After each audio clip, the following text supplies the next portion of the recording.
Hi అందరూ ఎలా ఉన్నారు? నేను మీ ట్రాన్స్ టు తెలుగు. ఈరోజు మన వీడియోలో 2018లో రిలీజ్ అయిన బీ విత్ యూ అనే కొరియన్ మూవీ స్టోరీని అయితే చూడబోతున్నాం. సింపుల్గా ప్లెయిన్గా వెళ్ళే ఈ మూవీ స్టోరీని అందరూ ఎక్స్పీరియన్స్ చేయాలి. ఇంకా లేట్ చేయకుండా స్టోరీలోకి అయితే వెళ్ళిపోదాం. కానీ అంతకన్నా ముందు ఇంకా మన ఛానల్కి ఎవరైతే సబ్స్క్రైబ్ అవ్వలేదో సబ్స్క్రైబ్ చేసుకోండి. అలాగే కిందున్న బెల్ ఐకాన్ని కూడా ప్రెస్ చేయండి. దానివల్ల మన ఛానల్లో వీడియో రిలీజ్ అయిన ప్రతిసారి నోటిఫికేషన్ ముందుగా మీకు వస్తుంది. స్టోరీని మొదలు పెడదాం రండి. మూవీ స్టార్టింగ్లో మనకి జియాంగ్ని చూపిస్తారు. తినే మన మూవీ హీరో. జియాంగ్కి 5 ఏళ్ల బాబు కూడా ఉంటాడు. కానీ జియాంగ్ వైఫ్ చనిపోవడంతో వీళ్ళిద్దరూ ఒంటరైపోతారు. ఇంకా అప్పటి నుంచి జియాంగే తన పిల్లోడిని చూసుకుంటూ ఉంటాడు. పొద్దున్నే లేచి స్విమ్మింగ్ పూల్లో క్లీనర్గా పనిచేయడానికి వెళ్తాడు. తన కొడుకు పేరు జీహు. జీహుకి వాళ్ళ నాన్నే పొద్దున్న లేపి రెడీ చేసి బాక్స్ కూడా ప్రిపేర్ చేసి స్కూల్కి డ్రాప్ చేసి అక్కడి నుంచి మళ్ళీ జియాంగ్ పనికి వెళ్ళిపోతాడు. ఒకరోజు ఇలానే జీహు తన స్కూల్ని ముగించుకొని జియాంగ్ ఫ్రెండ్ అయిన హాంగ్ బేకరీకి వెళ్తాడు. అంకల్ హాంగ్తో మాట్లాడుతూ రేపు మా స్కూల్లో రన్నింగ్ రేస్ కాంపిటీషన్ ఉంది. దాంట్లో అందరూ వాళ్ళ నాన్నలతోనే పార్టిసిపేట్ చేయాలి. నాన్న ఎప్పుడు తన పనిలోనే బిజీగా ఉంటారు. మీరు వచ్చి నాతో పార్టిసిపేట్ చేస్తారా అని అడగ్గా అంకల్ హాంగ్ సరే అంటాడు. నెక్స్ట్ రోజు జీహు స్కూల్కి వెళ్ళాలని జియాంగ్ తన పనిని త్వరగా పూర్తి చేసి వెళ్తూ ఉండంగా తన సుపీరియర్ తనని పిలిచి కావాలనే ఎక్స్ట్రా పని అప్పచెప్తాడు. అది కూడా త్వరగా ముగించి స్కూల్లో కాంపిటీషన్ మొదలవ్వక ముందే అక్కడికి వెళ్తాడు. జీహు చాలానే సంతోషపడతారు. ఇంకా వీళ్ళిద్దరూ రిలేలో పార్టిసిపేట్ చేస్తారు. తన కొడుకు ముఖంలో సంతోషం చూడడానికి జియాంగ్ చాలా వేగంగా పరిగెడతాడు. ఆలోగానే విన్నింగ్ లైన్ క్రాస్ చేయకముందే కళ్ళు తిరిగి పడిపోతాడు. చెప్పాలంటే జియాంగ్కి ఒక వ్యాధి ఉంటుంది. తనకి ఎప్పుడైనా ఎగ్జైట్మెంట్ లేదా స్ట్రెస్ ఎక్కువ అయినప్పుడు తన బాడీ హార్మోన్స్ని కంట్రోల్ చేసుకోలేక కళ్ళు తిరిగి పడిపోతాడు. స్కూల్ నుంచి ఇంటికి తిరిగి వెళ్తున్నప్పుడు జీహు తన నాన్నకి నా వల్లే మీరు పడిపోయారు, నన్ను క్షమించండి అంటాడు. జియాంగ్ అవేవి పట్టించుకోకుండా తన కొడుకుని భుజం మీద ఎక్కించుకొని ఇంటికి తీసుకెళ్తాడు. ఇంకా అప్పుడే వర్షాకాలం మొదలవుతుంది. జీహుకి చిన్నప్పటి నుంచి వాళ్ళ అమ్మ చెప్పే కథ ప్రకారం ప్రతి సంవత్సరం వర్షాకాలం రాగానే వాళ్ళ అమ్మ తన కోసం వస్తుంది. దానికోసమే వాళ్ళ అమ్మ ఖచ్చితంగా వస్తుంది అని చెప్పి రైల్వే స్టేషన్ దగ్గరికి వెళ్ళి వాళ్ళ అమ్మ కోసం ఎదురు చూస్తూ కూర్చొని ఉంటాడు. జియాంగ్ మాత్రం జీహుకి ఇదంతా ఏం జరగదు, ఇంటికి వెళ్ళిపోదాం అని తనని తీసుకొని వెళ్తూ ఉన్నా కానీ ఇంటికొస్తే అమ్మని తీసుకొని వస్తా అని చెప్పి అక్కడే వెయిట్ చేస్తూ ఉంటాడు. అప్పుడే ఒక టనల్ దగ్గర ఎవరో కూర్చున్నట్టు కనిపిస్తుంది. దగ్గరికి వెళ్ళి చూశాక జియాంగ్ షాక్ అవుతాడు. ఎందుకంటే ఎదురుగా ఉన్నది తన భార్యే. తనని ఇంటికి తీసుకువెళ్ళి వాళ్ళందరూ కలిసి దిగిన పిక్చర్స్ని తనకి చూపించి నువ్వు మా అమ్మవి అని జీహు చెప్తూ ఉంటాడు. దాంతో జియాంగ్ జీహుని పక్కకి తీసుకుని వెళ్ళి ఈరోజే కదా అమ్మ మన ఇంటికి వచ్చింది, మనం తనకి అన్ని విషయాలు మెల్లమెల్లగా చెప్దామని అంటాడు. జీహు వాళ్ళ అమ్మ పేరు సువా. జీహు సువాతో చెప్తూ అమ్మ ఈ మధ్య మీకు ఒంట్లో అస్సలు బాగుండడం లేదు. మనం అందరం కలిసి దాగుడు మూతలో ఆడుతూ ఉండంగా నువ్వు టనల్లో వెళ్ళి దాక్కున్నావు. అక్కడ పడిపోవడంతో నువ్వు గతం అంతా మర్చిపోయావని చెప్తాడు. సువాకి ఏమీ అర్థం కాదు. నెక్స్ట్ రోజు జియాంగ్ జీహుని రెడీ చేసి స్కూల్కి తీసుకెళ్లి డ్రాప్ చేస్తాడు. తను కూడా పనికి వెళ్ళిపోతాడు. వాళ్ళ నాన్న అక్కడి నుంచి వెళ్ళగానే జీహు స్కూల్కి వెళ్లకుండా మళ్ళీ ఇంటికి వచ్చేస్తాడు వాళ్ళ అమ్మతో కలిసి ఆడుకోవడానికి. సువాకి అసలు ఏం జరుగుతుందో అర్థం కాదు. అలాగే వంట చేయడం కూడా మర్చిపోయి ఉంటుంది. సాయంత్రం వంట చేస్తూ ఉండంగా పొయ్యి మీద పట్టిన పాస్తా సడన్ గా నూనెలో వేయడం వల్ల వీళ్ళ మీద పడుతూ ఉంటుంది. దాన్ని చూసిన జియాంగ్ అడ్డు వెళ్లడంతో తన వంటికి వాతలు పడతాయి. సువా జియాంగ్కి ఆయింట్మెంట్ రాస్తుంది. అప్పుడే జియాంగ్ని అసలు ఏం జరిగింది, నాకు మన గురించి తెలుసుకోవాలని ఉంది అని చెప్పడంతో హీరో స్టోరీని చెప్తాడు. మూవీ పాస్ట్కి వెళ్తుంది. వీళ్ళిద్దరూ కలిసి ఒకే స్కూల్లో చదువుకొని ఉంటారు. జియాంగ్ మంచి స్విమ్మర్. అప్పటి నుంచే సువా అంటే జియాంగ్కి చాలా ఇష్టం. తన మీదున్న ప్రేమని తనతో చెప్పాలి అని అనుకుని ఉంటాడు, కానీ చెప్పడు. వీళ్ళ చదువు పూర్తయి అక్కడి నుంచి వెళ్ళేటప్పుడు కూడా జియాంగ్ తన నెంబర్ని తీసుకొని తను గుర్తొచ్చిన ప్రతిసారి తనకి కాల్ చేస్తాడు. కానీ మాట్లాడేంత ధైర్యం లేక ఫోన్ని కట్ చేస్తూ ఉంటాడు. ఒకరోజు తన ఫ్రెండ్ హాంగ్ ఇలా అయితే కుదరదని చెప్పి తనతో బలవంతంగా ఫోన్లో మాట్లాడిపిస్తాడు. ఆ రోజు ఇద్దరు కలుసుకుందామని అనుకొని మీట్ అయ్యి రెస్టారెంట్కి కూడా వెళ్తారు. అప్పటి నుంచి వీళ్ళిద్దరూ ఇంకా కొంచెం క్లోజ్ అవుతారు. హీరో సువాకి లెటర్స్ రాస్తూ ఉంటాడు. ఇలాగే నడుస్తుంటుంది. మూడోసారి వీళ్ళు కలిసి డేట్‌కి వెళ్తారు. అప్పుడు సువా జియాంగ్‌కి స్విమ్మింగ్ కాంపిటీషన్‌కి ఆల్ ద బెస్ట్ అని చెప్తుంది. నెక్స్ట్ డే జియాంగ్‌కి స్విమ్మింగ్ కాంపిటీషన్ ఉంటుంది. అందరికన్నా చాలా స్పీడ్‌గానే స్విమ్ చేస్తాడు. కానీ ఎక్కువగా అలాగే స్ట్రెస్ అవ్వడంతో మొదటిసారి స్పృహని కోల్పోతాడు. ఏంటి విషయం అని హాస్పిటల్‌కి వెళ్ళి చెక్ చేయగా తనకి ఈ వ్యాధి ఉందని తెలుస్తుంది. అప్పట్నుంచే హీరోయిన్ని దూరం పెడతాడు. తన వల్ల సువా లైఫ్ పాడవకూడదు అని. కానీ సడన్‌గా సువాని వదిలి బ్రతకడం అవ్వక ఒకరోజు తనని వెతుక్కుంటూ సోల్‌కి వస్తాడు.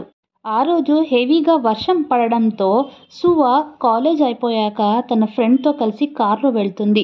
దీన్ని చూసిన హీరో తన లైఫ్‌లో మూవ్ ఆన్ అయిపోయింది అని అనుకోని అక్కడి నుంచి తనని మీట్ అవ్వకుండానే వెళ్ళిపోతాడు. కొన్ని నెలల తర్వాత సువానే జియాంగ్‌కి కాల్ చేసి మనం మీట్ అవుదామని చెప్తుంది. హీరో కూడా సరే అంటాడు. సువా జియాంగ్‌తో మనిద్దరం కలిసి పెళ్లి చేసుకుందాం అని చెప్తుంది. తను పెళ్లి చేసుకోవడం సువా పేరెంట్స్‌కి ఇష్టం ఉండదు. తన చదువుని, పేరెంట్స్‌ని వదిలి వచ్చి జియాంగ్‌ని పెళ్లి చేసుకుంటుంది. 1 ఇయర్ తర్వాత మనకి జీహు పుట్టాడు అని స్టోరీ మొత్తాన్ని సువాకి చెప్తాడు జియాంగ్. ఒకరోజు ఇల్లుని క్లీన్ చేస్తూ ఉండంగా సువాకి ఒక బుక్ దొరుకుతుంది. ఆ బుక్‌ని చదువుతుంది. ఇంకా ఆ రోజు నుంచి జీహుకి ఇంట్లో ఎలా ఉండాలి, ఏ పనులు ఎలా చేసుకోవాలి అని చెప్పి సువా నేర్పిస్తుంది. ఎందుకంటే తనకి కూడా తెలుసు వర్షాకాలం ఆగిపోతే తను ఇక్కడి నుంచి వెళ్ళిపోవాలి అని. ఇంకో పక్క జియాంగ్ సువా కనిపించిన టనల్ దగ్గరికి వెళ్ళి టనల్ మొత్తాన్ని కర్రలతో మూసేస్తాడు. దానివల్లైనా సువా వాళ్ళతోనే ఉంటుంది అని. కానీ వర్షం ఎక్కువగా పడడంతో మళ్ళీ ఆ టనల్ ఓపెన్ అయిపోతుంది. జియాంగ్ ఒకరోజు పనికి వెళ్తే వాళ్ళ పక్కింటావిడ ఫోన్ చేసి పిలవడంతో అక్కడికి వస్తాడు. ఆవిడ చెప్తూ మీ అబ్బాయి రోజు మా కార్ మీద సబ్బు నీడని పోస్తున్నాడు. దీనివల్ల మేము రోజు కడుక్కోవాల్సి వస్తుంది. జీహుకి నువ్వే చెప్పు అని అంటుంది. జీహుని వెళ్ళి ఎందుకలా చేసావని అడగ్గా తను చెప్తూ ఆంటీ వాళ్ళ కొడుకు నా ఫ్రెండ్. తను నాతో ఎప్పుడూ చెప్తూ ఉంటాడు. వాళ్ళు కార్ కడిగిన ప్రతిసారి వర్షం పడుతుంది అని. అందుకే వాళ్ళ కార్ మీద సబ్బు నీళ్ళని పోస్తున్నాను. దానివల్లైనా వర్షం పడుతుంది కదా, అమ్మ మనతోనే ఉంటుంది అని అంటాడు. నెక్స్ట్ రోజు సువా హాంగ్ షాప్‌కి వెళ్ళి మీ నుంచి నాకొక హెల్ప్ కావాలి అని అడుగుతుంది. అదేంటంటే ప్రతి సంవత్సరం జీహుకి నా తరపున మీరు బర్త్‌డే కేక్‌ని పంపాలి అని అంటుంది.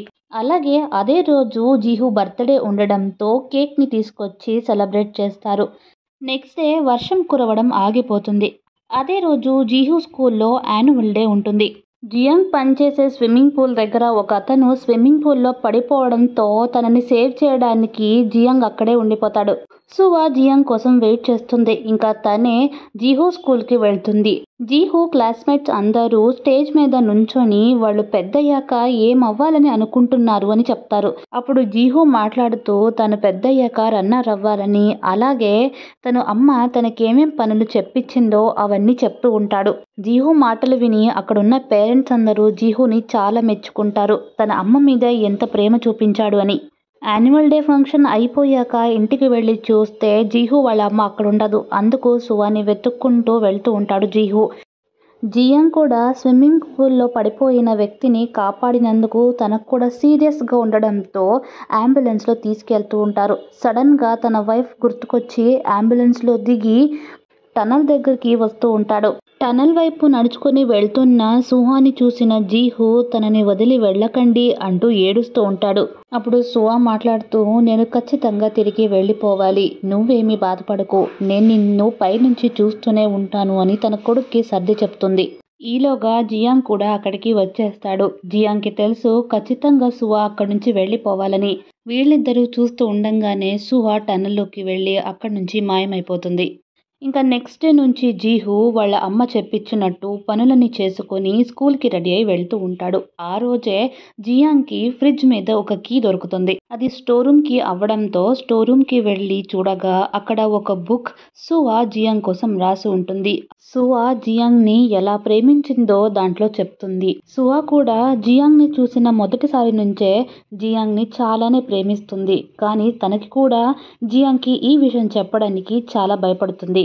వీళ్ళు చదువులు పూర్తయి ఇద్దరు విడిపోయినా కూడా జియాంగ్ ఫోన్ చేస్తాడు అని చెప్పి ఎదురు చూస్తూనే ఉంటుంది.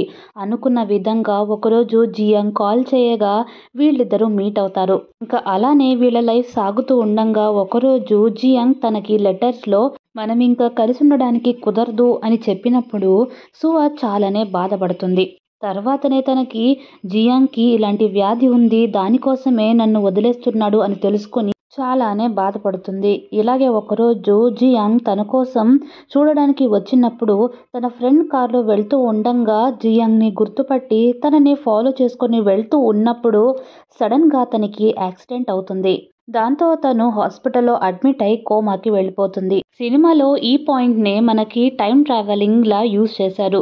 ఈ కోమాలోకి వెళ్ళినప్పుడు తను 8 ఇయర్స్ ముందుకి ట్రావెల్ చేసేస్తుంది. అంటే తను జియాంగ్‌ని పెళ్లి చేసుకొని జీహూ పుట్టాక తన లైఫ్ ఎలా ఉందో 8 ఇయర్స్‌లో జరిగినట్టు చూపిస్తారు. యాక్సిడెంట్ అయిన 6 వీక్స్ తర్వాత సువ కోమా నుంచి బయటికి వచ్చేస్తుంది. కానీ తనకి ఫ్యూచర్‌లో ఏం జరుగుతుందో తెలుసు. అందుకే జియాంగ్‌ని మీట్ అయ్యి మనిద్దరం పెళ్లి చేసుకుందాం అని అంటుంది. తను చనిపోతాను అని తెలిసినా కూడా ప్రేమ కోసం ఇలా చేస్తుంది.